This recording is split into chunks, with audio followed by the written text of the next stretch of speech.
Hi Vogue, this is Bella Hadid and I'm going to take you through my life in looks so far. Okay, I'm nervous, oh goodness. Okay, our first one we have is my first Met Ball. I went with Topshop and this short little dress, I don't know why we decided with that, but I remember I went to the fitting and realized I had no shoes.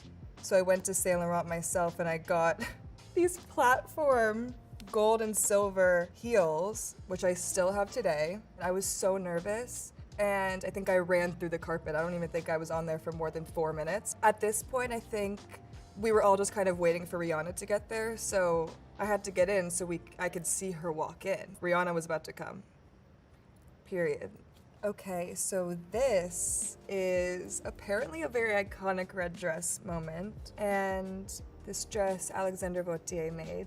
I was nervous in this dress. I look very sexual and all these things. I was still nervous about cameras and nervous about having a lot of makeup on and nervous about this slit was like, thank God, I think that maybe there was one little slip that happened, but I kind of get embarrassed of this moment still, even though the dress is gorgeous. It's just, again, doesn't feel so much like me, and I think that this was the start of the Bella persona that everyone sees of me. That's my alter ego. That's Belinda. I'm just so the opposite of her. She's very va-va-voom. You know, bless her. Love her. She was very nervous. Next look. Oh my gosh. People used to make fun of me and say that I never smiled, and it was just because I was in a really bad place physically and mentally. So I look really sad in this picture, but I was actually very happy. This was, I think, my first Fendi show that I ever did, and Carl, last minute, asked me to close the show. So it was on the Trevi Fountain, and I remember like looking around at everybody while I was walking because I was kind of taking in the moment. I think I cried after, actually. It was like the most beautiful moment, and this dress, this whole moment was just gorgeous. I miss Carl a lot, but these moments are the reasons why I'm so grateful that I was able to meet him and have those moments with him, and I'll remember it forever, so thank you, Carl. Okay, this is one of my favorite covers that I probably have ever done. Shot by Steven Meisel.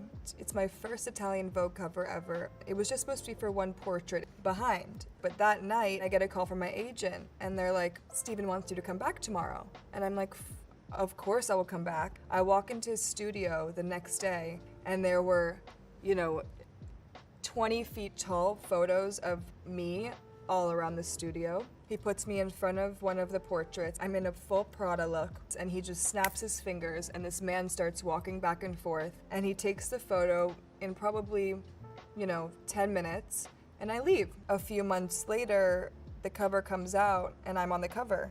And my agent didn't know, I didn't know, and Steven probably was the only person that knew, but he really made this like a magical experience for me, and to have that surprise aspect to it, especially with a magazine like Italian Vogue, it was one of the most incredible experiences I ever had. He's a blessing to be able to work with, and this picture for me, I'm gonna keep for the rest of my life. This was one of my favorite Met Ball looks I ever did. It's a full chrome hearts look. And Gareth Pugh did this top situation moment. The veil was sewn into my hair. The hair pieces, though, were like 25 pounds, so every time they would ask me to like look behind my shoulder, I couldn't keep my head up because it was so heavy. Honestly, it was one of the first times I felt really sexy and beautiful, and I felt like myself. This was the year that it was Heavenly Bodies. We kind of wanted to go with like the dark angel. She looked like a dark angel that night. So this is Casey's first show with Mugler. I got to the show when people were already sitting. The tights of this look kind of went viral, I guess is what the kids say. After this show walked, I saw everybody wearing these tights. This look is me walking into the Louis Vuitton men's show that Virgil did. This outfit I styled myself, and the funny part about it is that shirt is actually like a cummerbund for men. I can't believe I wore a cummerbund as a shirt. Now I'm still thinking about it, but anyways, I'm just a tiny top kind of girl, and I love oversized pants, I love oversized jackets, I love sexy masculine. I also love to show a little skin. I don't think there's anything wrong with skin. This was an amazing Vivienne Westwood moment. Andreas did this gorgeous wedding dress for me, for us. This show I was able to take out my dagger and kind of like, again, be a character. And I think I always design my wedding dress based on Vivienne's work, and I always, like, in my heart kind of manifested her making my wedding dress. I hope one day when I get married she can make it. I mean, it would be a literal honor for me. I don't know if that would even be a possibility, but if so, it's me and you, Vivienne. Dagger included. This is so funny. This is during quarantine. We got a message from Anna, and she wanted us to do a shoot about our life in quarantine. What's sad about this is this cow behind passed away.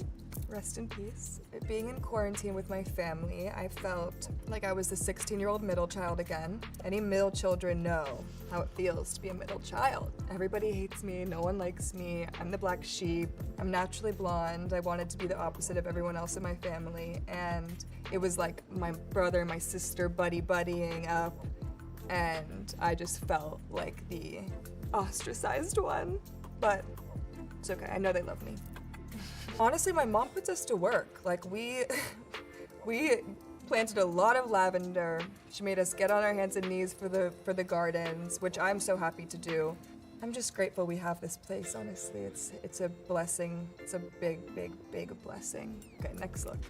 This look, I just look cute. It was just like on a Saturday, I wanted to go get a sandwich.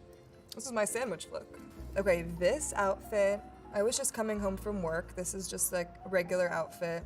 I got these pants from Stella Dallas. The jacket I've had since high school, and this blue vest is, I think, my dad's. My favorite part about this picture, these shoes, Grace Coddington gave these to me. Am I wearing them right now? Oh no. I don't know if she necessarily gave them to me. She let me wear them home, but to me that means that she gave them to me. And I wrote her name on the inside of the shoe. I'm gonna keep these shoes the rest of my life for sure. So this picture, I'm wearing this gorgeous Givenchy dress by Matthew Williams, and I love how it's really a moment. I also love how he had cutouts of the fingers, and that for me is always like a great touch. It was just gorge. We loved her. Okay, this look is from Cannes about, what is it, a month ago or 3 weeks ago? It's crazy. I was in Paris a week before, and for a few days I was looking at that picture of Naomi, and I had a dream about this dress, and I couldn't stop thinking about it. I basically called a friend of mine at Jean Paul Gaultier, and his name is Greg, and he's the best. And I'm like, Greg, I had a dream. I need you to help me. Where is this dress? Do you have it? Is it anywhere? And he's like, I'm so sorry. The dress is in a museum. It's not gonna happen. And later that day, I get an envelope of a big picture of the dress with Naomi. And I opened it, and it was a letter of him telling me that their atelier was gonna make me the dress in 6 days. I wanted to know that the dress I was gonna wear was an embodiment of who I am now as a woman. And they were able to really pull it together in, I'm not joking you, 6 days. I literally put on the dress for the first time 15 minutes before this. It really all came together, and I'm proud of this dress. This look is Schiaparelli.